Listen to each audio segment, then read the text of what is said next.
She sold even her clothes to survive until a human wrapped her in mercy. She was naked when he found her curled under a rusted supply top near the edge of the crash site, shivering, silent, and covered in dirt. Not because she wanted to be, not for show, because she had nothing left. Captain Rian Hale hadn't meant to be there. The salvage team wasn't due for another 3 cycles, and this part of the ridge had already been marked as cleared. But something in the quiet wind had drawn him off path down the slope, past the twisted remains of the shuttle. That's when he saw her purple skin dulled by dust, long silver hair tangled, lips cracked and pale. She didn't move when he stepped closer. Her eyes were open though, wide, alert, terrified. Rian dropped his gear and raised his hands. "It's okay," he said gently. "I'm not here to hurt you." She didn't speak, just watched him, like an animal caught between fear and starvation. Her arms tried to cover herself, but it didn't matter. Her body was gaunt, ribs showing, bruises dark against her alien skin. He could tell she hadn't eaten in days. Rian didn't ask what that happened. He didn't need to. The downed ship nearby said enough. A smuggler vessel, by the looks of it. Cargo hold opened and picked clean. She'd been cargo, probably, or worse. He knelt, slowly, and pulled off his jacket, thick-lined, oversized. "Take it, please." Still no words, but her eyes flicked to the coat, then to him, and then back again. She reached out, shaking, and took it. The second it touched her skin, she wrapped it around herself like it was life itself. That's when she spoke. Her voice was rough, unused. "Why?" Rian sat back on his heels. "Because you looked cold," he said simply. She stared at him a long time, like she didn't believe him, like no one had done anything kind without a cost before.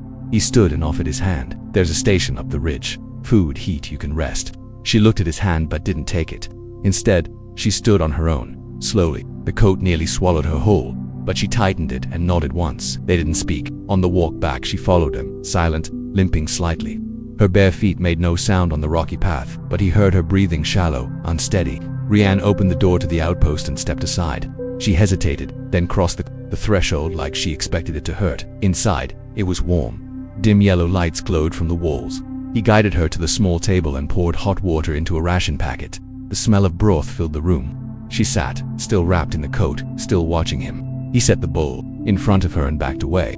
"It's not much, but it's real." She stared at it, then at him. "You're human," she said, as if testing the word. "Last time I checked," he replied with a small smile. She picked up the spoon, ate slowly at first, then faster. She didn't speak again until the bowl was empty. "My name is Sarah," she said. Rian, she nodded once. "I had clothes, jewelry, even tools. Sold them bit by bit." She didn't look at him as she spoke. Food ran out. No one wanted words, only skin.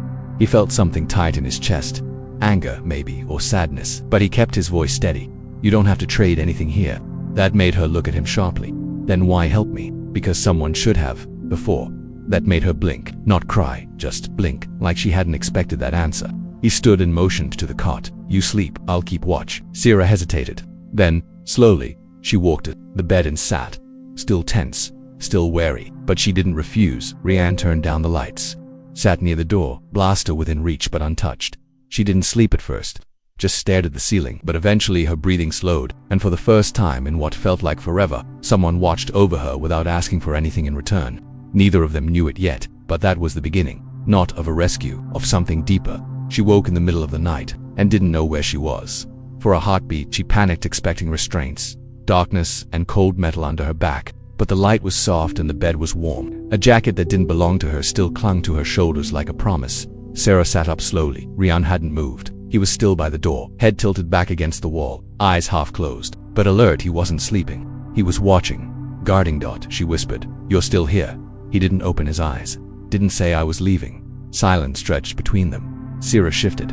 "You sleep like prey." Rian cracked. One eye open. "I'm not the one who tried to trade my last piece of clothing for a half-cracked ration bar." That made her smile. It was small, barely there, but it happened. Her face softened just enough to look more like a woman and less like a survivor. "Wasn't going to give it for free," she said. "I know," Rian replied. "You thought you had to." "I did," she said flatly. He didn't argue. He just stood, crossed to the small heating unit, and dropped another fuel cell into place. Warm air began to circulate through the vents, lifting a faint scent of burnt spice. "I checked your crash site," he said after a moment. "Nobody else made it out." Sarah shook her head. "No one that mattered. You were cargo. No crew." She hesitated. "Science and communications. But when the ship went dark, I became cargo." Her voice was even, but something flickered in her eyes. A memory she didn't want to touch. Rian moved slowly, sitting across from her at the small table. "I figured." "You spoke standard clean. You weren't just a pretty face out there." "You think I'm pretty?" He blinked. I think you're dangerous with that question. She laughed. It was short, but it was real. And she looked younger when she did. Not innocent, nothing about her could be but more alive. Syrah leaned forward. You don't smell like a soldier. I'm not, then why are you out here? Alone, on a rock like this, with no real supply chain and a kitchen that thinks warm broth is a delicacy.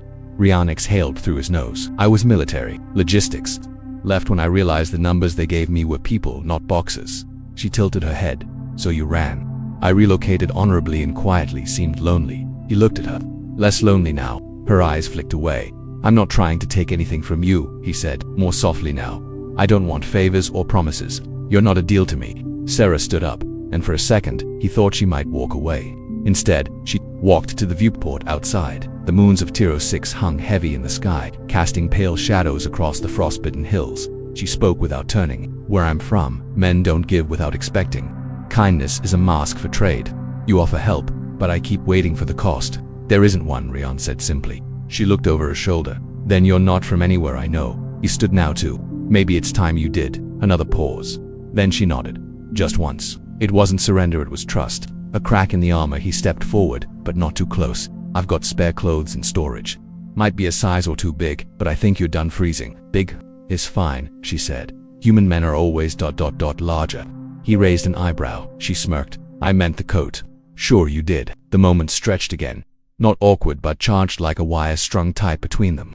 Waiting to hum, he handed her a bundle from the shelf. Simple thermal wear, soft-lined and clean. She didn't rush to change. She just looked at him. You're not afraid of me, she asked. No, should I be? I'm not human. Rian shrugged. That's not a flaw, it's just a fact. And if I was dangerous, he smiled, then I'm glad I gave you my coat first. This time her smile lingered. You're not like the others. I hope not, he said. They left you to die. Don't do that. She took the clothes and walked to the far side of the room. No doors, just shadows.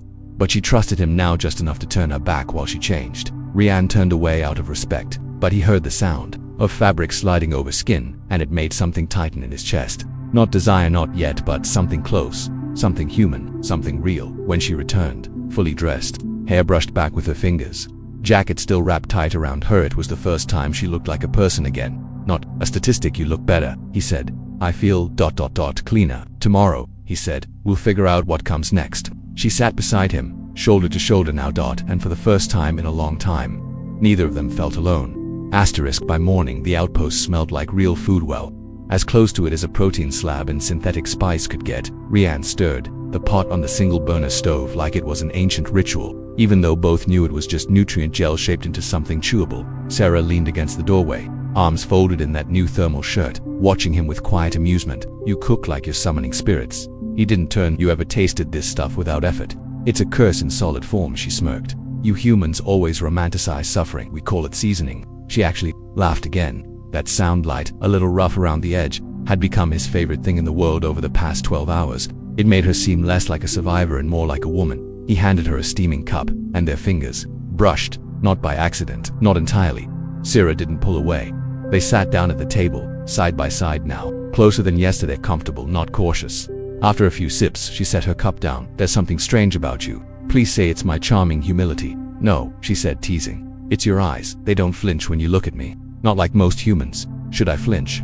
She shrugged. Most do. My kind are taller, sharper featured skin like a bruised sky. You lot pretend not to stare, but you always do. You're beautiful, he said simply. She blinked. Not in shock, but like the word had landed in her chest too hard to answer right away. I've seen humans pretend to mean that, she said quietly. You don't blink either. You mean it. I've seen you nearly naked, starving, and barely speaking, and you still held yourself like a queen. I think you don't know how much light you've still got. Her eyes searched his, slow and silent. She didn't reply with words, just reached over and touched his hand. A single finger traced over his knuckles, slow and warm. Then she pulled back before it became something more. I haven't touched anyone who didn't want something in return, she said softly. Not in years. I want you to eat, Rian replied. To sleep, to be warm. That's what I want. That's it. He leaned in, voice lower now. For now, Syrah didn't answer, but her lips curved and her bioluminescence flickered. Faintly at the hollow of her throat, just a soft shimmer, like moonlight through water.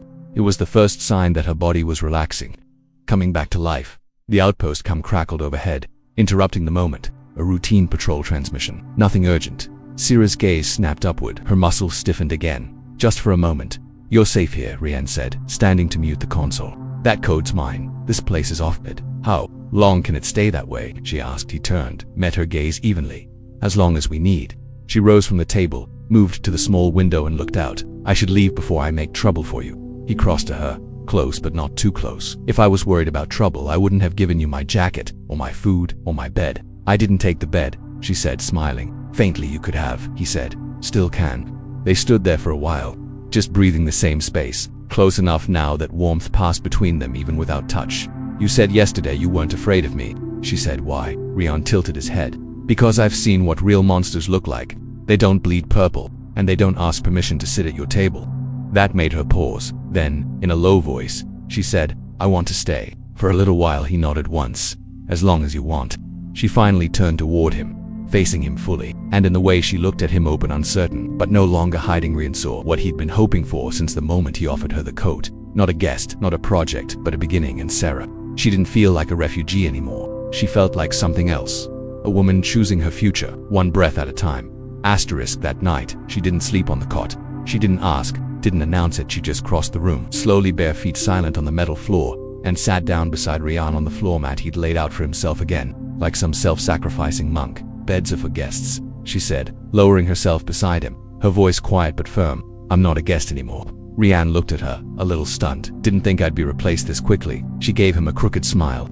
You can still sleep on the uncomfortable side. If it helps your pride, he chuckled. But it wasn't the humor that got him. It was the way she leaned her shoulder into his. Just enough for their bodies to touch from elbow to hip. Nothing forward, nothing teasing. Just contact. Human grounding, real. Is this okay? She asked softly. He nodded more than. They sat in silence. Outside, the station buzzed in low hums and distant echoes. The wind brushed against the outpost walls. Somewhere down the corridor, a pressure door hissed shut. But inside their small room, everything was still. Sarah shifted slightly. Her head brushed his shoulder. Her voice came next, so quiet he almost missed it. My people used to believe warmth passed between skin like memory, that if someone touched you in kindness, it could override pain. Rian turned to look at her. That sounds true. Not always, she smiled, but it didn't reach her eyes. Some memories are carved in. He paused. I don't want to override anything. Just add a few better ones, maybe. Her eyes met his, violet and deep, like dusk. You already have. She reached for his hand. Not to take it, but to open it. Slowly, delicately, she laid her palm in his fingers spread. The size difference was obvious. Her hand was longer, more delicate. His was broader, rougher. The contrast made her smile again. You humans, she said, amused, are built like you expect the universe to punch you every day. Most days it does. They sat like that for a long time, hand in hand, breathing together. When she finally moved to lie down, she pulled the blanket halfway over both of them. The room was dim, the only light coming from the soft pulse of her bioluminescence, glowing faintly along her collarbone. A slow, steady shimmer, like moonlight moving under skin. Rian didn't reach for her, but he didn't pull away when her arm brushed his dot. Her voice was almost inaudible. I've never slept next to someone I trusted, he whispered. Then tonight is a first for both of us. That night, there were no dreams, just steady breathing, shared heat, and a calm that neither of them quite knew how to name yet. And when morning came, they were still facing each other, still close, still present. Sarah blinked the sleep from her eyes. You snore, she said. Rian raised an eyebrow. Lies. You vibrated like an old shuttle core. I'm biologically superior, he said dryly. Can't help if my internal systems run louder. That made her laugh, a real one this time. She stretched, arms overhead, and the thermal shirt shifted slightly, revealing a sliver of her midsection. Her skin was smoother today, less tension in the muscles. He didn't stare, but he noticed. She noticed him noticing and didn't hide. Rian stood and poured 2 mugs of water. Breakfast is just ration cubes again. Sarah took hers with a shrug. I've eaten worse. He looked at her, then grinned. Remind me to never ask what. She sat down at the table and took a bite, then glanced at him. So, what do we call this, he asked, trying to sound casual, failing slightly. This you, me, the thing that isn't quite survival anymore. Rian paused, thought, then said, maybe we don't name it yet. Coward, she teased. Absolutely, she smiled, and this time it did reach her eyes. Outside, the sun crept across the station's rim. Patrols shifted, lights dimmed and reset. But inside, 2 people, 2 species, shared warmth, silence, food, and the beginning of something that neither of them had ever expected to find on a frozen rock in the middle of nowhere. It wasn't love yet, but it was headed there, and neither of them was running anymore. Asterisk. ChatGPT said. Sarah found the old terminal buried under a pile of blankets and broken tools in the storage cabinet. She held it up with a curious expression. This still work? Rian glanced over from the hydro unit he was repairing. It might, if you bribe it. Good, she said, already pulling a cracked connector wire from the shelf. Because I'm tired of feeling like my brain's rusting in here. She got to work, sleeves rolled up, face lit by the flickering blue screen. Her fingers moved with practiced ease, quick, graceful, efficient. Rian just watched for a moment, forgetting about the water tank he'd been trying to seal. You used to do this a lot, he asked. Before the war, I taught language systems, symbol logic, code transcription. She paused, twisting a wire. Then people stopped caring about words and started counting body bags. He frowned. So what are you doing now? Building a Lexbank, she said casually. Our dialect, my people's, it's dying. Nobody's archiving it. I figured maybe I should. Rian felt something shift inside his chest at that. Not guilt, not pity, just pride, and something deeper, something grounding. You're rebuilding a culture in a half-frozen hut with expired rations, he said. That's either insane or noble. Same thing where I'm from. She smiled, but it faded quickly. Her hands stilled. I kept thinking I'd do this someday, she said. After the fighting, after the running, but the truth is, I was just waiting for somewhere safe enough to remember who I was. Rian stepped closer, and now she looked up at him. Now I think I finally found it. There was no big kiss, no dramatic music swelling behind them, just the quiet thump of the vent fan and the hum of something real, thick between them like heat. He reached out, slow, and brushed a silver strand of hair behind her ear. Her skin flared faintly under his touch, luminescent and soft. You glow when you're nervous, he said. You stare when you're thinking too hard, she countered. They were both smiling now. That night, she kissed him, not like it was a decision, more like gravity. They'd been sitting by the window, sharing a thin blanket and watching the moons shift outside. When she leaned in, her lips met his, like she already knew what he tasted like she wasn't asking for permission anymore. Rian froze just for a second. Then everything melted. She was warm and smooth and alive in ways he hadn't let himself feel for years. Her hands slid up his chest, fingers curling in the fabric of his shirt. Her body fit against his, like she belonged there, like maybe she always had. And the universe had just waited too long to make the introduction. She broke the kiss first, lips barely apart from his. Still okay? His voice was hoarse. If I say no, do you stop? Of course, then don't ask. She smiled against his mouth and kissed him again. The cot wasn't built for two, but they made it work carefully, slowly, tenderly. Not because they were fragile, because it mattered, because they weren't just surviving anymore. When the warmth faded into quiet breathing and shared silence, Sierra curled against him, one leg draped over the jacket she'd once clung to, now forgotten, at the edge of the bed. Rian lay there with one arm behind his head, the other holding her close. You're not what I expected, he murmured. She yawned. Most humans say that. No, he said. Most humans never get the chance to know someone like you. I did. That's different. Sierra didn't answer. She just tightened her hold on his waist, her fingers resting lightly over his heart. Her bioluminescence glowed steadily, now not frantic, not pulsing, just steady, a heartbeat in harmony with his own. They didn't need to say it yet, but something had shifted. This was no longer just a shelter, no longer just a place to hide. It was beginning to feel like a home. The next morning, the outpost felt different. It wasn't the air, it still hummed with recycled warmth and dust. It wasn't the sky, Taro 6's moons still hung like frozen sentinels. It was the silence, not empty, not cold, just content. Sarah was already up, wrapped in a thin blanket, perched near the viewport with one knee tucked to her chest. Her silver hair spilled over her shoulder like woven moonlight, and the soft glow in her skin pulsed in slow, even rhythms. She didn't look like a refugee anymore. She looked like she belonged. Rian stepped into the room, rubbing sleep from his eyes, shirt halfway buttoned. You're awake early. I didn't want to miss it, she said, her voice low and warm. Miss, what is the quiet? You half-dressed and confused. The small miracle of not waking up alone. He grinned. I'm confused in the afternoons too, if that helps. She turned to him with a look that held both affection and challenge. Do all human men recover this quickly after intimacy, or are you just overcompensating for your size? He blinked. Double quotes, ... Are you accusing me of being too efficient or too human? I'm saying, she smirked, your kind is biologically over-engineered. He laughed, crossing the room to sit beside her. We aim to please, sometimes accidentally. Expression softened. She leaned against him without hesitation this time, her bare shoulder brushing his chest. Last night didn't feel accidental. It wasn't. He looked down at her. But we don't have to rush anything. She tilted her head. Rian, I spent 3 years being used, sold, and ignored. Trust me, what we did wasn't rushing. It was finally moving at the right speed. He took her hand, kissed the back of it slowly. Then maybe today we figure out what that speed looks like. Her smile faded into thought. I want to plant something, he blinked. That's either very symbolic or extremely literal. Literal, she said. There's soil near the south ridge. I checked yesterday while you were sleeping through your second alarm. He rolled his eyes. I'll never live that down. You won't, but you can dig. By midday, they stood outside.